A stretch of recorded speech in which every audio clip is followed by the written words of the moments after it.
Okay, so I think we start now. Thank you all for coming. That's really a wonderful start for our new semester, our lecture series here. And my name is Wolf Brunner. I'm the director of the USC Shoah Foundation Center for Advanced Genocide Research. And normally we have kind of international fellows, senior fellows, promising young scholars.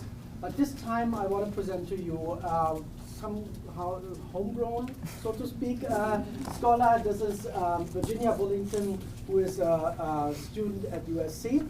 That she can present her research was made possible by a generous donation by Arthur Lev. She is the holder of the first Beth and Arthur Lev Student Research Fellowship. So she's the inaugural fellowship holder, so I congratulate you again. We are very proud to have her. She put a lot of work in during the summer and was even so kind of immersed in her research that she extended the research to the fall and to the spring. And for this work, she was not. She also got the Provost Research Fellowship. So you see, there's acknowledgement of what she does. She is a third junior in narrative studies here at USC, and is also currently working with the USC UNESCO Journal for Global Humanities, Science and Ethical Inquiry, where she wants to publish a paper on her research. So that's also one wonderful opportunity. And she's, in addition to this, a member of the Thematic Option Honors Program. And just recently, she told me she was appointed to be a member of the Phi Beta Kappa Honors Society. So wonderful. Give her a warm welcome. And we are looking forward to it. Oh, just hold it 1 second. What I wanted to mention is, because we have a lot of students here, the fellowship she holds is kind of available by competition every summer. So with research proposals to our Center for Advanced Genocide Research, one of you could be the next fellowship holder. Thank you so much. So once upon a time, I was an international relations major, and by the grace of God, I am still on the department email list. And so last winter, in the 2 months before my semester in Chile started, I was facing the same existential crisis that many college students face. How on earth was I going to find something worthwhile to spend my summer doing? Then I got an email about a foundation I had admittedly never heard of, calling for research proposals that employed testimony from the video archive of the Center for Advanced Genocide Research. This was a completely new idea for me. I had never done research with a professor, let alone formulate my own questions and embark on my own independent exploration. The freedom in this prospect seemed too good to be true. At this time in my life, I was having an incredibly stressful time trying to figure out what I was interested in and what I wanted to do with my future. I knew I was interested in languages and traveling and learning through other people. The Beth and Arthur Lev Fellowship was immediately attractive to me because I was able to find a way to examine storytelling from a global perspective by comparing narratives from several instances of genocide. My initial proposal was ambitious but unfocused, as I knew I wanted to draw from 3 particular genocides, namely those of Armenia, Guatemala, and Rwanda, and study the way gender plays a role in constructing narrative. In my precursory sniffing around the web to figure out a suitable focus, I was alarmed by the ubiquity of sexual violence in these atrocities. It was validating to read studies in which sexual violence was treated as a systematic weapon rather than an unfortunate consequence of biology. Examining how sexual violence is employed to manipulate a society's conception of gender felt especially relevant, especially in regards to the recent outcry against these types of abuses from the Catholic Church to Hollywood, even to the administration of my own university. Therefore, my question at first encompassed a wide range of ideas and thoughts, from the way memory and narrative influence contemporary culture to those roles that women are asked to perform and the connections between family, ethnicity, and nationalism. However, it was difficult for me to really understand my mission until I sat down in the office my first day. I often quote E.M. Forrester when describing how I work through academic problems, especially ones that involve writing. How do I know what I think until I see what I say? Indeed, I did not really know exactly what I needed to study until it came time to study it. I challenged myself then to narrow my vision to a question that would fit on a sticky note that resided on the laptop of my computer for the entirety of my fellowship. And it said, how does the way in which sexual violence is discussed in testimony reflect concepts of gender within a society post-conflict? Then I began drawing up my plan of attack. First, it was necessary for me to familiarize myself with the complicated political and cultural histories of these 3 ethnic genocides. I realized that although these were 3 distinct ethnic genocides that occurred on 3 distinct continents at 3 distinct times, I found similarities in their inciting incidences. All 3 experienced severe ethnic divisions and tensions between Armenians and Turks, Mayas and Mestizo or European Guatemalans, and Hutus and Tutsis. Furthermore, all 3 genocides revolved around corrupt, unstable governments. In the Armenian genocide, the eradication of Armenians from the Ottoman Empire was promoted in 3 waves. First by the Sultan Abdul Hamid II, and then by the Young Turks who deposed him, and finally by the Turkish Nationalist Party that rose to power in the 1920s. Guatemala had experienced a similarly chaotic political history, with the interference of American interests overthrowing a democratically elected leader, Jacobo Arbenz, in 1954, leading to a military dictatorship. Likewise, Rwanda has long experienced ethnic divisions between Hutus, which make up the majority of the population, and the Tutsis, who were historically the ruling minority. The Rwandan genocide began when the Hutu president, Juvenal Habyarimana, was assassinated, allegedly by its Tutsi rebel group, the Rwandan Patriotic Front, although this remains hotly debated. I also became interested in how and if these genocides are remembered by those societies today. These are 3 headlines that have come out in the past 2 years. With this one, I even found came out after I completed my fellowship in September. So I felt that this may shed light on how interviewees chose to discuss their experiences. What I found was that national and international responses to these genocides varied greatly between each conflict, as you can see. A century later, Turkey continues to deny the atrocities committed during the genocide of the Armenian people. In Guatemala, the process to convict perpetrators is slow and ineffective, and according to the Guatemalan Human Rights Commission, survivors still live in fear. Rwanda, on the other hand, established community-run gacaca courts that effectively held perpetrators responsible for crimes, yet allowed them to do community service work and eventually integrate themselves back into society. Armed with this information, I began to watch testimony in earnest and transcribe what I saw and heard. Using indexing terms, which you can see here, I searched specifically for when interviewees mentioned sexual violence, assault, or gender roles. I paid attention especially to what language was used, how explicit interviewees were being regarding violence, and how they talked about gender roles. Employing a little bit of my ability to analyze from being a narrative studies major and an English major, I looked at euphemisms for rape, for example, how some interviewees cursed, whereas others would be very subtle in the way that they talked about rape. I also considered how long they chose to tread on these topics, whether they were mentioned in passing or whether it was central to their testimony. What sorts of details were given? Did their testimony focus more on the instance of violence itself or the aftermath? How did the interviewer appear emotionally? I recorded in many of my transcriptions moments when witnesses began to cry, stuttered, or had to pause. Taking all of this into account, I also realized that in analyzing how they constructed their narratives, I had to also understand the context the interview was given in. How does the gender of the interviewer play into how a victim responds?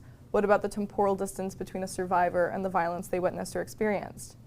I believe that the comfort level in the environment of the recording is also an essential piece of the puzzle. This is one part of my research that I believe to be imperfect and would like to explore further. In Armenian testimony, for example, survivors are typically very upfront and descriptive of the sexual violence committed against women and young boys. These are the only testimony where they actually describe rape against boys of the 3 genocides that I studied. There is no shame on the side of the victim, but instead outrage and shame directed towards the perpetrator. In one instance, Corin Davidson, who is this man here, describes how a community of Turkish people sent for a tribunal to convict a Turkish soldier who raped an infidel. Even though they were an infidel, the community determined they were still human. I believe this response to sexual violence reflects how Armenian women and children were viewed. According to Lerna Ekmekcioglu, they are seen as bearers of culture.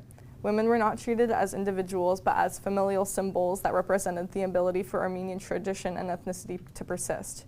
Agavnide Sarkeesian, who is this woman, describes immediately before a massacre her husband touching her pregnant stomach and urging her to keep safe their family lineage. Women are seen as dehumanized vessels to preserve a line. This is also the reason that so many women experienced acts of violence that included disemboweling fetuses, forced impregnation, and the like, to disrupt women's purpose of continuing the Armenian race. Sexual violence against Armenian women and children was not objectifying them as sexual objects, but instead as mechanisms for survival and representations of family. This colors testimony and is the reason these acts are seen as so shameful and criminal. The rape of the mother figure is far more obscene than the rape of the whore figures. Oftentimes in testimony, women are referred to as brides rather than as women or girls, also signifying how closely tied their identity is to the direct role they play in fostering a sense of family. In fact, frequently in interviews, a survivor will use the term marry to describe rape. This is seen in both Armenian and Rwandan testimony. This speaks to the idea that in raping or marrying an Armenian or Tutsi woman, a Turkish or Hutu man can do double damage, both by stripping the ethnic identity of his victim or bride, but also by weakening the bloodline and ability for her culture to progenate. And although women in Rwanda are reduced to the mother figure as well, Tutsi women specifically were portrayed as femme fatales and hypersexualized pornographic propaganda to rationalize and incite a different type of sexual violence that targeted these women not only as bearers of culture and Tutsi lineage, but also as sexual objects that could be enslaved to humiliate and degrade their cultural identity. This is a woman, Rose Burizihiza. And because this ethnic genocide was the historically marginalized Hutu population rising against the historically powerful Tutsi, sexual violence acted as a way to assert Hutu dominance over Tutsi women and culture. The element of sexual violence as a tool to debase and demoralize, therefore, is key in this instant. As Rose notes here, she was told by an Interahamwe officer that kidnapped her how Tutsis were especially good in bed and he was going to have sex with her day and night. He said that the Hutu are fools because if they continue to kill the Tutsi, then who will there be to have sex with? The essentialized dichotomy of women being both the mother and the whore in Rwandan society is still visible. As Sarah Brown, a wonderful scholar that I got the chance to meet at the Shoah Foundation as well, she remarks in her book, Gender and Genocide in Rwanda, that when she was visiting Rwanda only a few years ago, she heard a prominent radio show host recommend that women should take care of their husbands in the same way their mother would, but in the bedroom, they must be a slut. In testimony, women seem aware of this watering down of their agency in contemporary narratives about this genocide. Women are always quick to describe their own cunning, individuality, and competence, especially when confronted with threats of sexual violence from authority figures. These testimonies are rife with stories of women who evade violence and death through utilizing their role as lower in society to avoid suspicion. They are underestimated, thus they succeed. These narratives are in direct contrast with the portrayal of Rwandan women as weak, defenseless victims of the genocide, when in reality, many aided in violence and many worked tirelessly to combat it. Their roles are more complex than simply whore, mother, angel. Indeed, it is visible through their testimony and Brown's study that they stand up to their husbands, they rescue, they escape. Women continue to be essentialized in post-genocide society. The way women tell their stories versus how men discuss sexual violence puts this readily on display. Kizito Kalima, a Tutsi man whose testimony I watched, acted as a hero, but will not disclose the names of any of his relatives that were sexually violated, as he claims that they are not ready to face the public. Women, however, remember every name of every victim and perpetrator and say it loud and proud in many of the testimony that I watched, giving identity and agency to women who have died, individualizing them and their stories, rather than painting them into the mural of the victim narrative. The patterns I saw in the testimony echoes the thesis of Sarah Brown. In short, she argues that the overarching narrative that we are presented with regarding women in the Rwandan genocide does not give enough credit to the complexity and importance of the roles they played. Women are not just victims, they were heroes, villains, and bystanders. In their testimony, it appears that women are attempting to rewrite this history, despite the fact that Rwanda was the first nation in the world to elect a female majority in parliament. Women remain underestimated and their identities grossly generalized. In Guatemalan testimony, too, I felt a similar urgency to set the record straight on the events that had occurred during the genocide. What stood out to me in these interviews was the degree of explicitness with which sexual violence was discussed. The euphemisms of marriage or kidnapping, lying with, and the like were rarely, if ever, used in these testimony. Instead, far more brutal and direct language is employed. Ambrosio Perez Morales recalls how Guatemalan soldiers fucked his wife in front of him. Just to fuck, he says. That is the only testimony that I watched during my fellowship wherein a witness used an expletive to describe sexual violence. This scene, as well as 2 other testimonies where Sandra Patricia Garcia Paredes and Yolanda de la Luz Aguilar Urizar describe the harrowing experiences of being gang raped while being imprisoned for supposed interrogation. This kind of assault was commonly deployed as an interrogation tactic to get women who were allegedly linked to the guerrilla forces to talk. To clarify, this conflict was a purposeful mission to ethnically cleanse Guatemala of its indigenous people, thinly veiled as an attempt to drive out communism. It occurred to me while watching Jesus Cheku Osorio talk about the harassment his sister experienced that because the cases against perpetrators of this genocide are so recent, it appears that many of the survivors view the interviews they are giving as their chance to bear witness, as justice has yet to be served in a meaningful way. Indeed, Mayan women remain at the bottom of the societal totem pole. They are paid less than their male counterparts, their indigenous language is not taught at schools, and Guatemala has one of the highest incidences of femicide of any country in the world. Mayan heritage continues to be, as in Mexico, the Spanish word for Indian, or indio, is a slur. Eleanor Unsworth wrote in an article for Routers entitled Indigenous and Female, Life at the Bottom in Guatemala, that if you ask someone, are you indigenous? She may be sitting in a very traditional outfit. She may not speak Spanish, and she may say, no, I'm not indigenous, and get offended. So, how is it that after coming out of an incredibly brutal ethnic genocide, rife with sexual violence and divisive racist rhetoric, is one nation able to elect a majority female parliament and the other one has one of the highest femicide rates in the world? I believe this to be due to the way the narratives of each genocide were constructed. How these histories are told influences how these societies heal and move forward. In Rwanda, the objective of the Hutus is very clear. This genocide was explicitly ethnically motivated against the Tutsi. The same can be said for the Armenian genocide, as women in Armenia are seen as vessels for nationalism and preservers of tradition. The Armenian genocide was a direct attack on Armenianness in an attempt to cleanse and unify Turkey. Therefore, women who again symbolize the future of a race of a people are uplifted post-genocide to promote healing and a future of cohesion. In Rwanda, through the Gacaca courts and TIG camps, the country has proven that it has identified the wounds of its past and is actively working to solve ethnic tension. And while the Turkish government continues to deny the genocide, this has almost created more emphasis of the idea of survivorhood in the context of the Armenian identity. The Guatemalan case is quite different. What ended up being an ethnic genocide was disguised and discussed for years as an anti-communist endeavor. As Efrain Rios Montt, the dictator responsible for the genocide, said, "The gorilla is the fish. The people are the sea. If you cannot catch the fish, you have to drain the sea."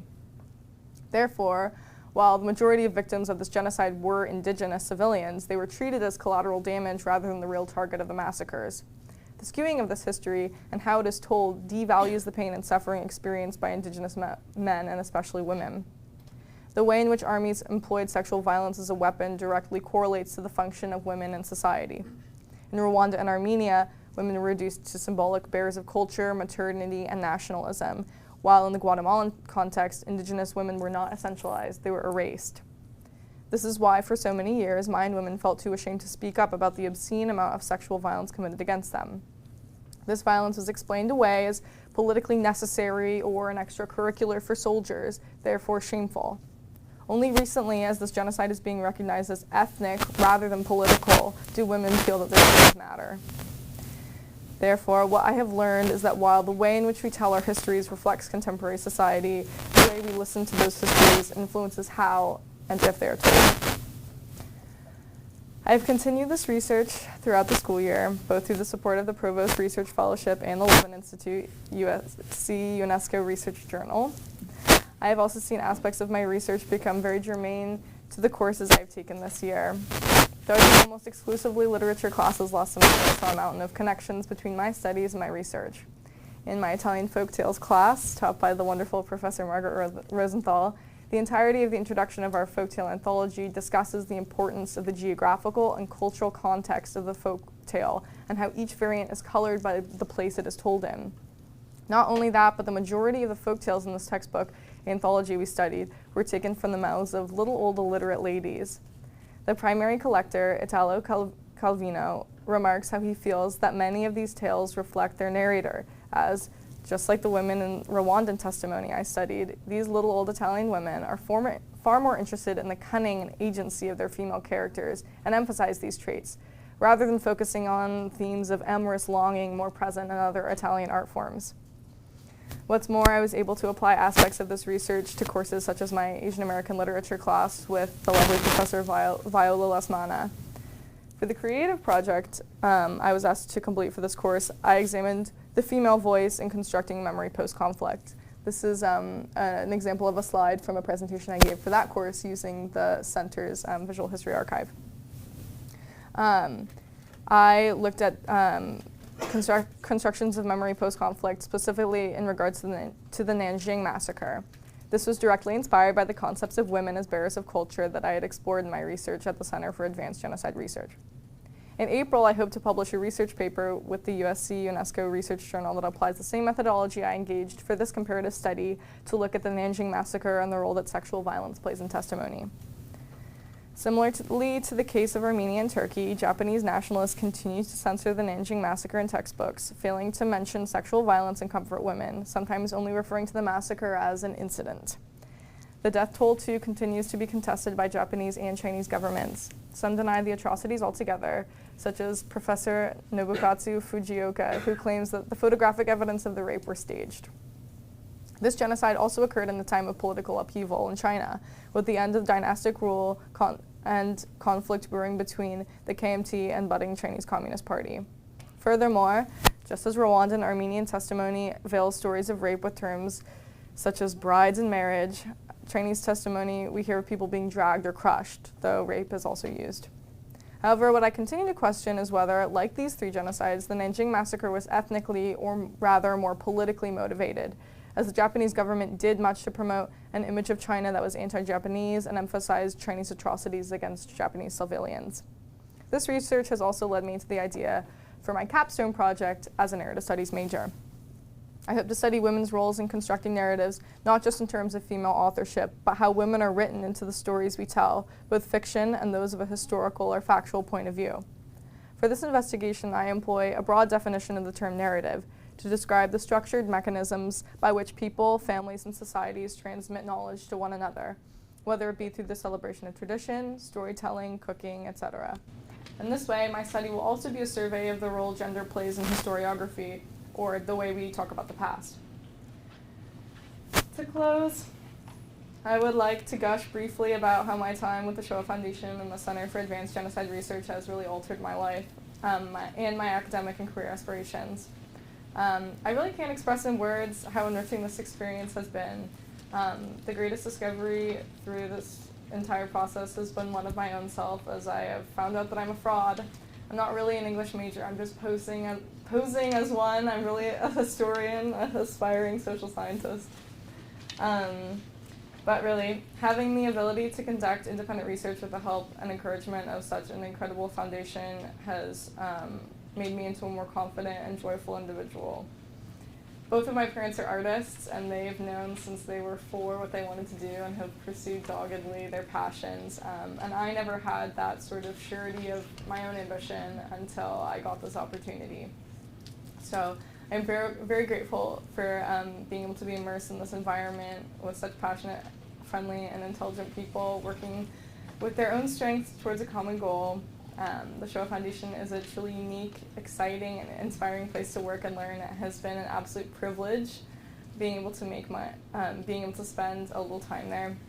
Special thank you first and foremost to Beth and Arthur Lev for making all of this possible. Special thank you also to Manouk, who's always ready to share baklava coffee from his French press or his take on Armenian politics. Sarah, thank you for lunch, your book, and support. Thank you to Isabella for coordinating my life. Wolf for being an incredible resource and believing in my work. Martha for listening to my thoughts, answering my questions, and calming my anxieties. And she can't be here, but Stella Harris, always ready with generous ears and thoughtful words. I always run my presentations by her before I present, so she's listening out there somewhere. I'm so grateful to be able to be here in this room with all of you and have had a small role in such an amazing, amorphous, and important project. Thank you.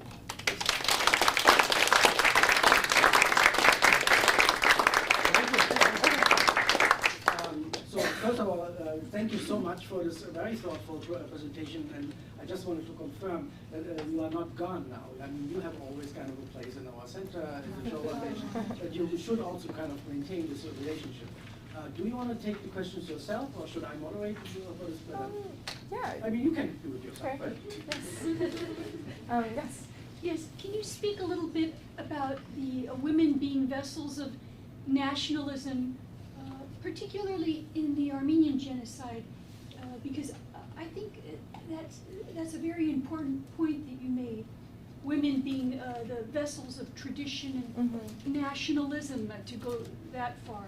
Can you speak on that a little bit? Yeah, that's something that really interested me. I read a book that Manuk had recommended me by a woman named Lerna Ekmekcioglu about how women in the Armenian genocide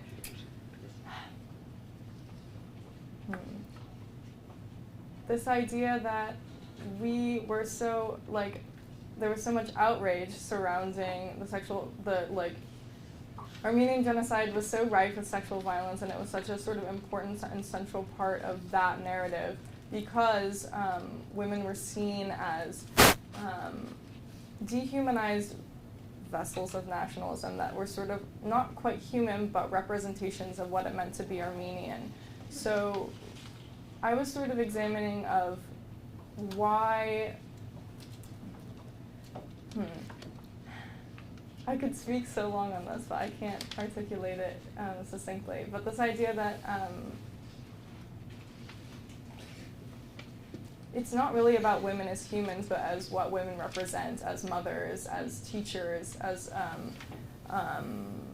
homemakers, and sort of the functions that they serve rather than the people that they are. So in raping an Armenian woman, you aren't really raping a human being, you're raping what it means to be Armenian and like the cultural implications of that. And so, yes, you aren't raping a woman with a name, you're raping the concept and symbol of the ability for a race to persist through, yes, a family.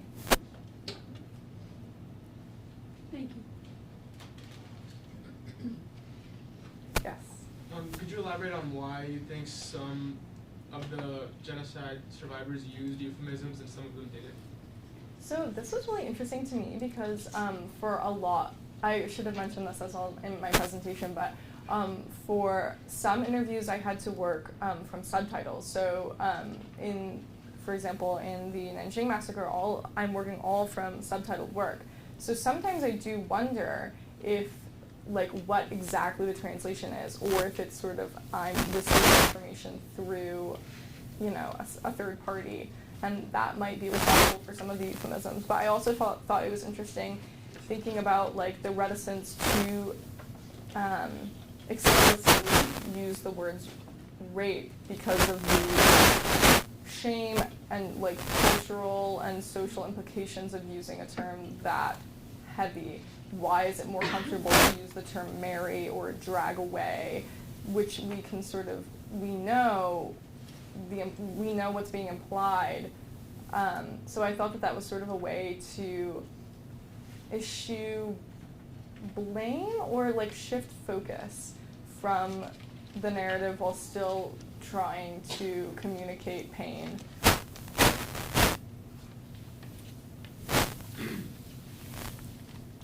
Brooke. I'm wondering if you can elaborate more on the difference between political and ethnic motivation of genocide and why an ethnic motivation exists. Yeah, that's a really good point too. So I was thinking,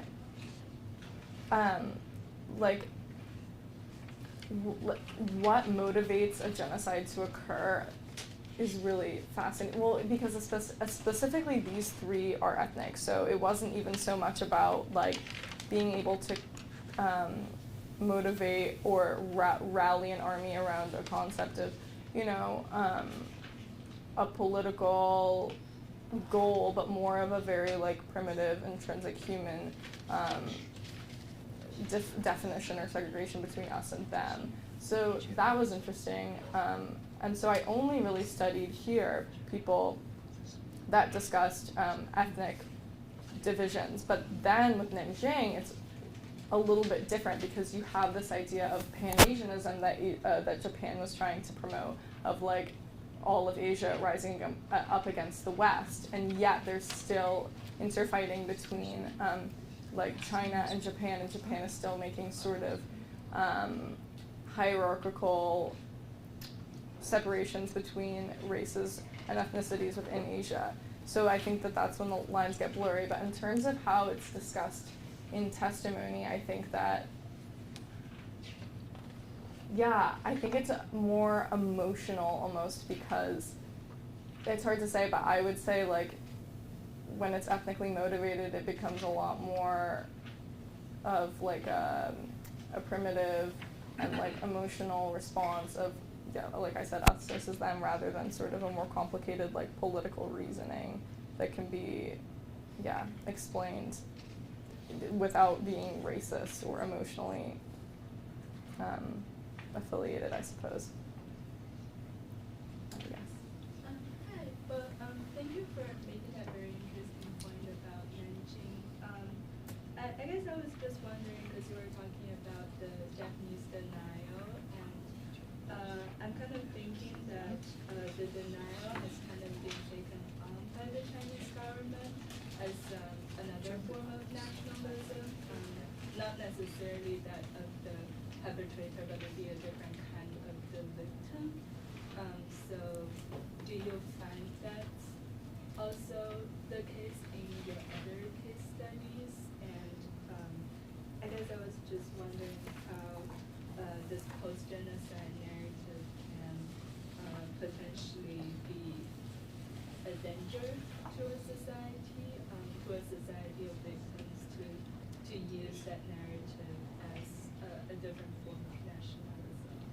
Yeah, okay, I think that that's a really good point, and that is something that I've been looking at, is sort of like, I like what you said about China sort of embracing this idea that Japan continues to deny the atrocity because it allows them to, like you said, sort of foment more nationalism within their own country, and this idea of like, yeah, sort of an us versus them narrative, and shedding a bad light on Japan.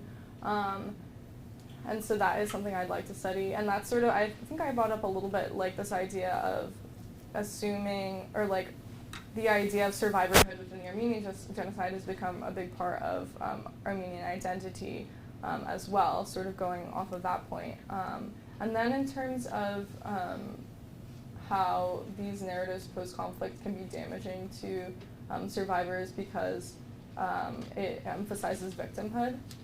So yeah, I think that that's also something I'd really like to look into, and how, almost going off of the first question about like how women are thought of as vessels, is, I think we need to be careful in how we construct like the way we talk about genocide in the past and victimhood, because we do not want to essentialize survivors into victims, and we do not want to, paint with a broad brush like we did, like I was discussing with Rwandan testimony, where it's, we have these three roles that we play of either victim, bystander, or villain.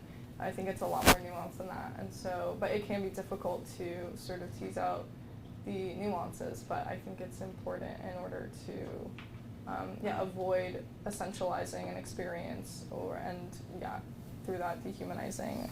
Yes. In their interviews, did you find that different groups of women process their own trauma differently? Like across ethnic groups, did they feel it as an attack on their self or an attack on their honor, or like how did they view it? How did they process that trauma? Yeah, it's interesting you bring that up, and this idea of like attacking honor. I keep going back to the first question, and this idea of like, was it really an attack on me personally, or was it an attack on me because of my ethnicity? So yeah, I think across the different genocides and across different ethnicities, I couldn't say like, most Tutsi women described rape in this way, so this means this, obviously. But as far as processing trauma, there was such a range of how people discussed it, because, some women their voice was breaking every sentence, and it was, you know, really viscerally emotional to watch them relive trauma, whereas other women, and I thought this was very interesting, I think that was especially true, actually.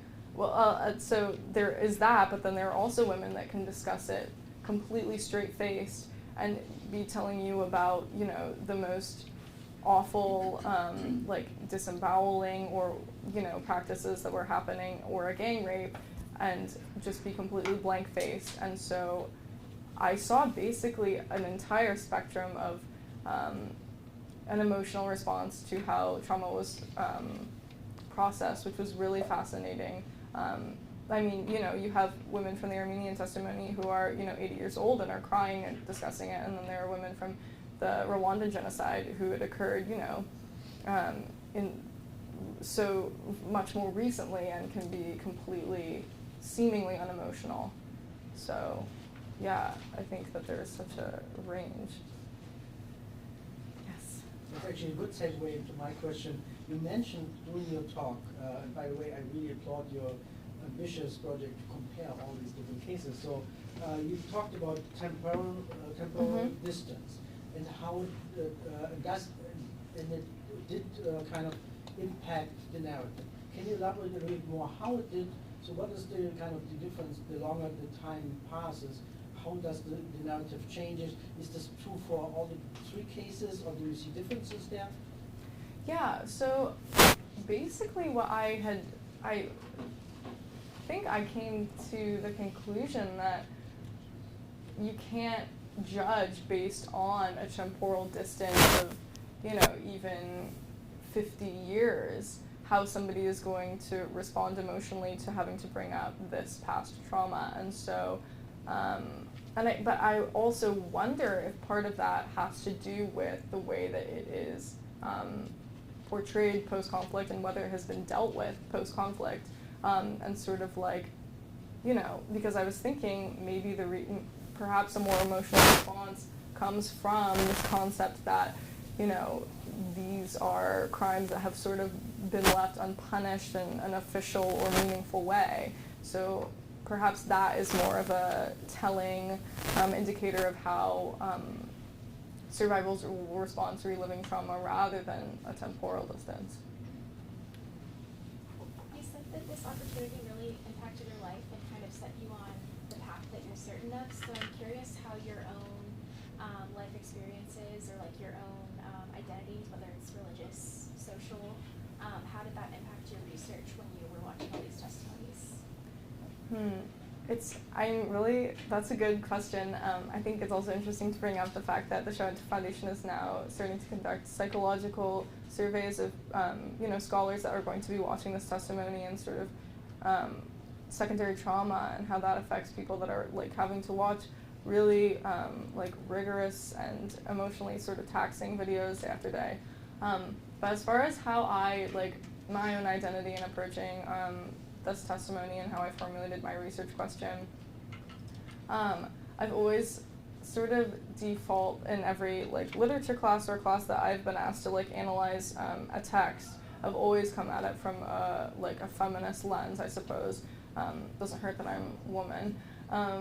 And sort of reading like through the eyes of a gendered lens always. And so I thought it was interesting to sort of approach these videos as I would, or these interviews as text, and look at them also with a critical lens to gender and how, you know, how the way in which we discuss stories, the way we tell stories, the way we talk about history is always going to be gendered and influenced by and influence our current concepts of like what that word even means.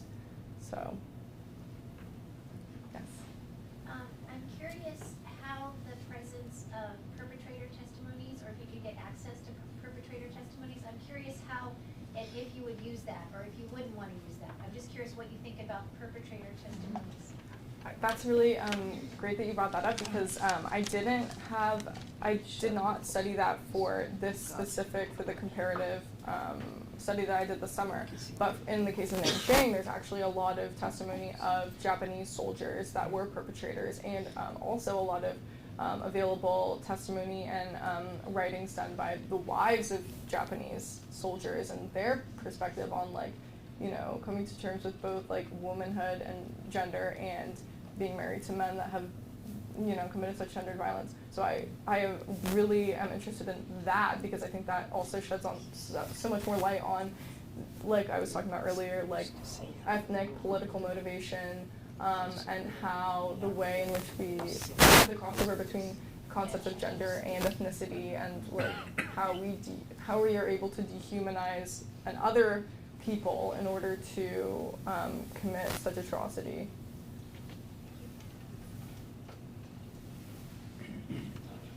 Yes. This is wonderful. I mean, what you've covered. But Wolf has done so much here since I left, and even before I left. You've done incredible work. I and my wife and my former secretary have had parents who've escaped genocide. In this case, the Armenian genocide. And so, what you've done, I haven't seen anything like it.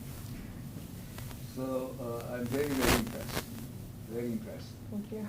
And I'm looking forward to. I'm hoping that you're publishing this. Yes, hopefully in April. I will not be publishing this specific comparative study, but I will be looking into Nanjing. But my interest in this specific area, like I said, is a passion that I am really committed to. So. Congratulations. Thank you. So all of us who have had the opportunity to teach you are very proud of what you've done. So it's really wonderful to see the synthesis of all of the different skills that you have. And the one that I want to focus on is narrative that you spoke about, because I think that's what adds a very strong element to the work. So my question is, the different narratives that you pointed out that are the cultural, historical narratives of these different countries. Maybe you said this, but and I didn't catch it, but how useful was a explanation of those narratives to the victim to understand? So I was talking to my one of my housemates about this last night, and sort of like, I think that this is sort of going off of your question of this idea of, you know, all of these people are describing their trauma, but do they really know sort of the root and the political, perhaps imperialist motivation behind the trauma that they experience on an individual level, sort of the more systemic reasons behind the atrocities that they experience. And I think a lot of times that is not brought up at all. You know, we are just hearing about individual interactions with aggressor, like soldiers, and on a very like person-to-person basis. So I think it would be an interesting concept to, I don't know, maybe approach a discussion of an analysis of, you know, the systemic violence and how that becomes, you know, a 1-to-1 ratio of conflict, because I don't know, I think there are gaps sort of in that understanding between survivors and people. Yes, so I hope through an educational program, through some access to the actual people, so that one could follow to educate them. Right. Is that true? Yeah, and just more transparency, and I think it's important to continue reporting, you know, doing research, reporting on present, you know, developments in, I mean, like there are 3 headlines in the past year about these genocides and how there's still wounds that are open. People are still being prosecuted and denying, and so perhaps just, you know, not shutting up about it and continuing to talk about it and dissect it and make it, you know, personal, but also, you know, these are patterns that we sort of see and have the ability to recognize and stop from happening again, but also take into account and acknowledge what has occurred.